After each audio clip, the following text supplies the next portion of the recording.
After my first pony, this is another lesson, after my first pony, my next horse was much more high-strung. Some, and certainly me, I'd probably say it's a bit too much for me. He was a bit nappy, so every time he didn't want to do something, he would just head in the direction that he wanted to go and would do a little rear or spin around or something every time I tried to change direction. Anyway, I didn't want to have arguments with him. I just wanted to love my horse and have fun. So I just would pat him, and basically it made him worse. My first competition with him was a 6-bar event. So in this event, there's 6 jumps all in a row at an equal distance, with each jump higher than the previous one. Now, even though my new horse was nappy, he was an experienced jumper. So I was looking forward to this event. In the practice arena, he went over a jump. Then, of course, he, being nappy, he headed for the gate. Well, each time he did this, we went over the jump, headed for the gate. I stopped him. I was able to do that.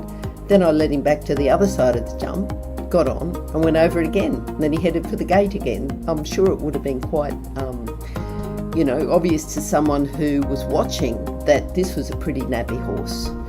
Anyway, when we did the competition, I saluted the judge, and you know how you're supposed to circle, warm up, just get your horse going, get your canter established. I saluted the judge without circle, warm up, anything else. Went straight through the start flags, over the jump, and through the finish pegs. I didn't worry that he bolted all the way back to the horse float. This was the highest that I'd ever jumped in my life, so I was elated. I loved jumping and I loved my new horse. All I had to do was keep him in the middle of the jumps, lean forward, hold his mane so I didn't get left behind. Anyway, so I got off the horse after he bolted all the way back to the float, but then someone was calling my name.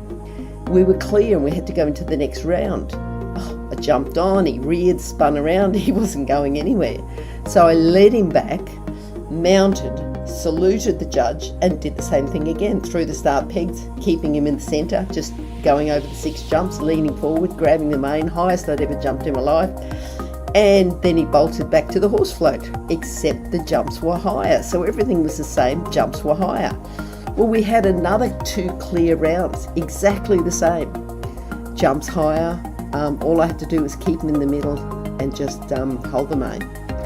Anyway, I won my first blue ribbon, but my horse was out of control.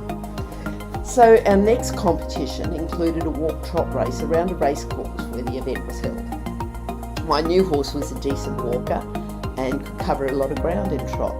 I wondered if I could get another ribbon, even a blue one. We started off, but a couple of other horses were ahead of us. It was a fairly big class, this one. But in the trot, there was 2 horses ahead of us, so I thought even if we didn't win, we'd still come in third. And as we headed into the straight, he headed off to the right to an open gate and that headed back to the stables. Straight through, straight out of the competition. I was so mad, I turned him and I kicked him and he stopped rearing and then trotted ahead to finish the race. Almost surprised myself. So even though we didn't win the race and didn't even get a ribbon, I was the winner on that day. I realised that all the patting and kindness wasn't going to help any sort of partnership with my new horse, and that there are times in a horse's training that I needed to be assertive. I didn't learn that I had to be assertive when I was mad at the horse, but later I learned that you can be assertive while staying cool, and I think this is an essential lesson in training.